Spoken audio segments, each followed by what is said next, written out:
This is an informational meeting. It's not a debate. We're not trying to change anybody's minds. We're just trying to present information. I am I'm the applicant for this. That this was described as a mega feedlot, a mega dairy. There is no such thing, okay? That's ridiculous, and that's not even close to the truth.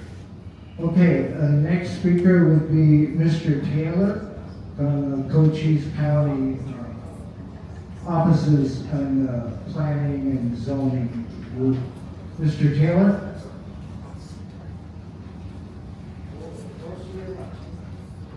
Good morning. All right. First, thank you, Mr. Bassett, for the invitation. This is a great forum and a great opportunity for everybody to speak on this issue. I did prepare a handout for everyone. I don't think there's enough copies. Hello, can you hear me? Yes. Sorry. My name is Lissa Farmer, and I'm a current resident of the Dreamcatcher community in Cochise County. This is my second interaction with special use permits that have been filed. With your pending special use permit, this makes number 3. Good morning, my name is Greg Stotts. I am not a public speaker, so bear with me. I publish a small newspaper called The Villager up in the Sunsides area. They asked me here today to talk about what it's like to live across from a dairy slash meat. Mr. Bajork has requested that Mr. Suarez have an opportunity to explain a little bit more about the feedlot proposal. He'll have his time right now, and then we'll open it up to questions and answers. Mr. Suarez? Good morning. My numbers come straight off of a guide for Cochise County residents. Ramon, as he said, will not use a 1,000-acre feedlot. That type of feedlot almost doesn't exist. The Coronado Dairy itself, it's not a 1,000-acre feedlot. It has many thousands of acres, but it's not a 1,000-acre feedlot. I'm wondering how many on the 1,000 acres are actually viable. That is, they have grandfathered rights under the AMA. And Second, I'm wondering, how far is it down to the water table on those wells? Okay. Oh, first of all, I want to apologize a little bit. I know in my first speech, I was a little bit emotional. Why? For the last month, me and my wife have been getting all this hate. Okay?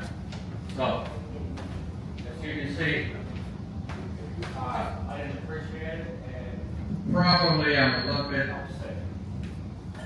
I'm going to put that aside. I'm going to answer your question. Okay, I'm working with the Water Commissioner of Phoenix right now, okay? Initially, they told me that that ground there had 510 acres of irrigation right. And then they sent me a letter saying, so right now, I'm working with them to get one well, to designate one well as a non-exempt. Okay? And I have asked them for 100 acre feet of water. 100 acre feet of water per year is not very much water. A farmer will pump that in 20 minutes. Okay? There is probably 6 wells there, but they're just wholesome ground. What I intend to do is refurbish one well, which will pump me hopefully anywhere between 75 to 100 gallons a day. That answer your question? the water table, I don't know the water table there. I suspect it's like everywhere else, 350, 400. No? no. Okay. I'm about 2 miles southwestern, and the water table in my place, I got 5 wells in 100 foot. 100? 100 foot. Okay, there you go. What you heard? It's 100 feet, he says. Probably. I don't know. I'm Cato Daly, I'm from Bisbee. I just wanted to get clear on some numbers. When Mr. Borges began his talk, he said he would be putting 50 to 60 cows on his feedlot. And then Mr. Suarez said there would be, 400. So I'd like to clear that up. And then also Mr. Suarez just said 5.98 acre feet a year on water, and Mr. Borges just said he's asking for 100 acre feet a year. So we get clarity on those. Thank you. Mr. Cortez?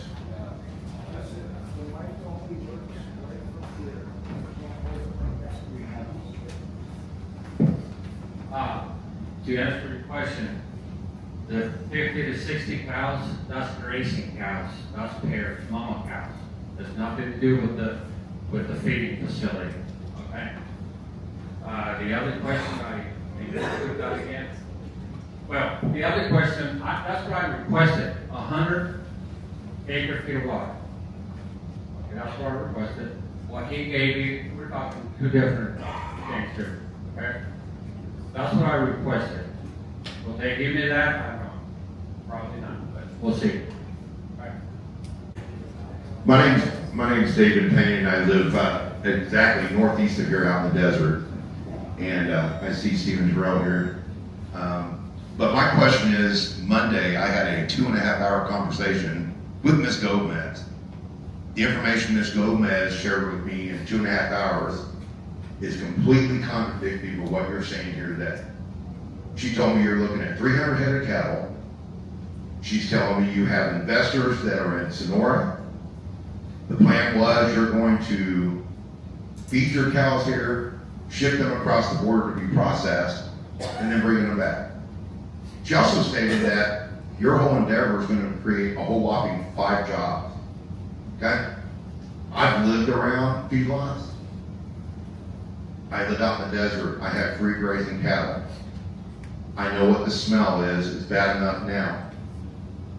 Your feedlot every day is going to give me a southwest breeze that is going to inundate me, and I'm going to be just like the individual having to move. So my question is, you're telling us 60 cows, then you said there are 60 grazing cows. You have an individual say 400 head of cattle. Ms. Gomez is telling me 300 head of cattle. So what's the real story here? We are being misled by you. This is not going to be a viable thing for McNeal. Not only is this a retirement community, you have a lot of small-time farmers out here that they're challenged for water. Okay, thank you. So your question is, what is the actual amount of cattle? My concern is the facts are not being told honestly by the applicant here. Okay. We need to know exactly what the overall count of cattle is going to be in 5 years. Okay. Because once you're in at 200, 300, or 400, it's easy to get 5,000. Thank you. Mr. Suarez, are you going to answer this question? So to answer the question, the numbers we're given, maybe not great, because we're not public speakers and we don't come in front of people and talk quite a bit. But the numbers where he would reseed for 60 head of grazing pairs. The other numbers were on 20 acres. We would run, or Ramon would run 400 feeding calves. And those numbers were given. 400 on the 20, and the other 1,000, however many acres he's going to reseed, probably through NRCS, to prevent, one, erosion, which we all see driving up 191 right past the Golden Rule Dairy, all that sand going across with no grass, that's erosion. Second, 60 grazing pairs would add 30 grazing pairs to what's already there. And lastly, the smell. You are surrounded in Cochise County by thousands and thousands of mother cows. I just branded 250 calves yesterday. I won't even say the name, but it isn't far from here, and we just branded that. In order to produce 250 calves, you need at least 350 cows on this kind of climate, this kind of non-precipitation year, drought, I guess is the right way to say it. So yes, the numbers have been presented. Here's the numbers again. 60 grazing pairs on 1,000, 400 on the 20 confined feeding. Okay, so a total of 460 animals, with about only, let's condense that to about 270 units, which is condensed in the USDA as a unit is a grazing cow over 1,000 pounds and her baby calf at lactating period only. That's a unit. So let's just go with 325 units or head count total, 460. If they have calves, hopefully at about 80%, not a mathematician, but let's just say roughly 600 head total always, okay? Always. So we'll just go with units. If you want that direct from the USDA, APHIS, however you want to say it, but those are the total numbers. Thank you. Hi, I'm Allison Morse from Portal. So a couple of things, and this would be directed to Mr. Cortez. It appears that there is a partner in Mexico, and I think we'd like to know the relationship of that person in this whole deal, and what the plan is for those cattle, where are they going? The second part of my question is, Mr. Suarez mentioned earlier the water usage. I'm on the USDA website right now looking at graphs, and I'm looking at all beef cattle max water use. Wow,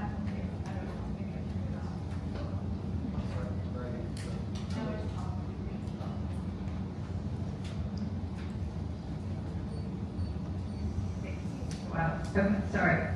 And I'm just looking at beef cattle max water use gallons per day. He mentioned he was going off of winter temperatures, that's fine. 30 degrees here, I see it's 10 gallons a day. Not up to, and it has a graph going up. When it's 90 degrees up, you know it's close to 100 today. It's not even on the graph. 90 degrees is 20 gallons a day. So just want to get some clarification on that. Seems to me 1 or 2 gallons a day is not quite accurate. Thank you.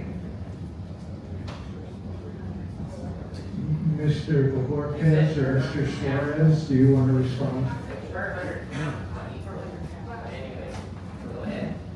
Yes, just as far as my end of the question was gallons per water, those numbers you just gave would have been less than what I presented, because at 2 gallons a day at a 4-weight calf, you know, that's... I don't know what 4-weight means. Oh, 400 pounds.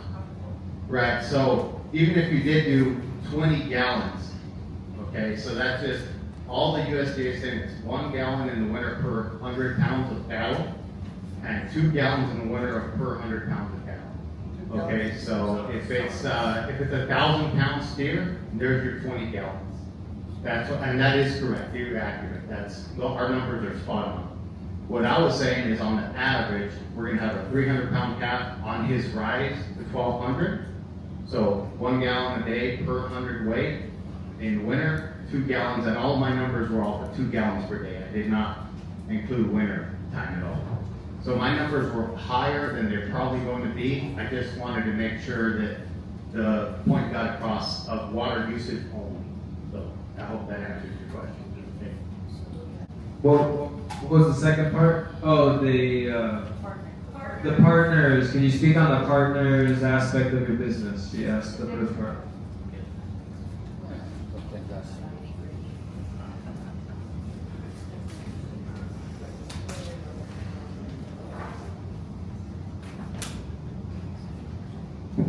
Okay, the partnership.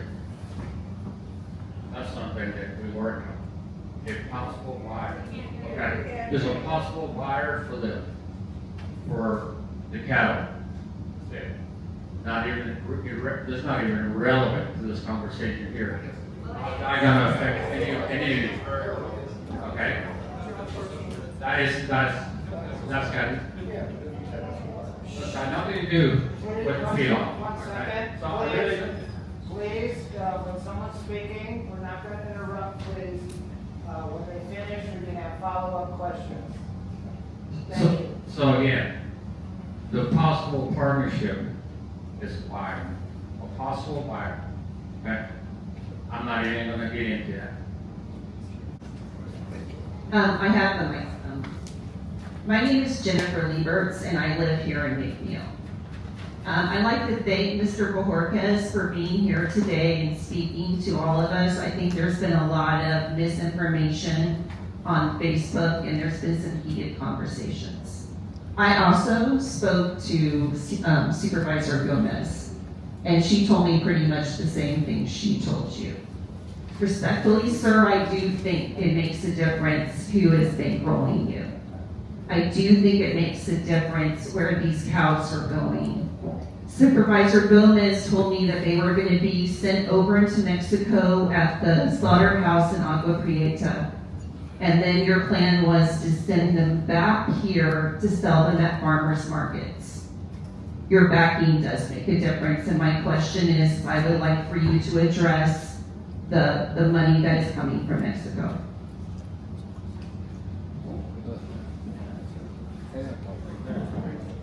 Mr. Suarez or Mr. Bojorquez, would you like to answer this question?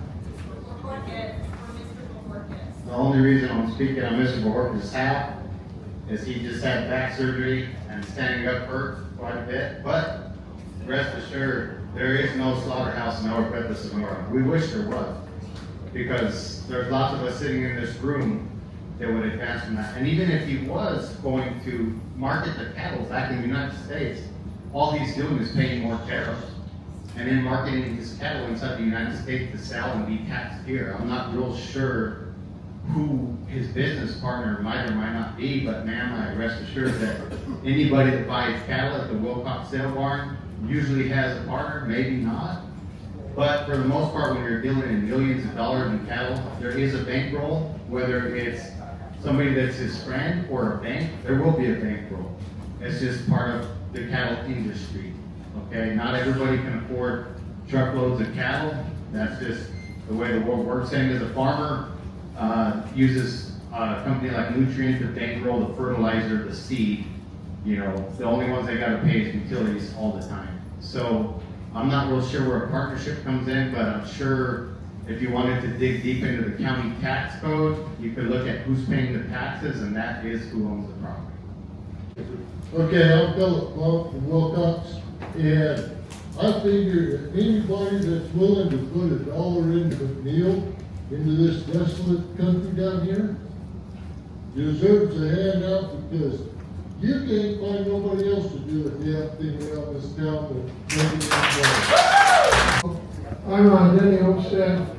Nice to meet you guys.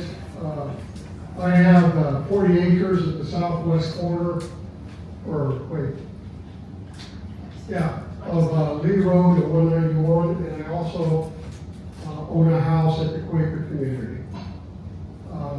My question is twofold. So first I'll ask, with a feedlot, don't you have to put down a liner and collect the urine, and the urine is supposed to evaporate rather than being put in a tank or something? That's my first question. Yes, that's true. Feedlot operations over 20,000 head. You do need a lagoon system so that when it rains, if it rains, hopefully, the water does not run into a river system. So in Cochise County, I wouldn't say that you need to collect the urine and there's no liner, because water evaporates so fast on the soil. Even during the rainy season, which hopefully is 3 to 4 months long, if we could get 18 inches, that'd be a blessing. But even at that rate, there's no way for the urine to run off into a river system anymore. Other question is, how long do the cattle stay at the feedlot when you bring in 400 head? And then how do we know it's just 400 head?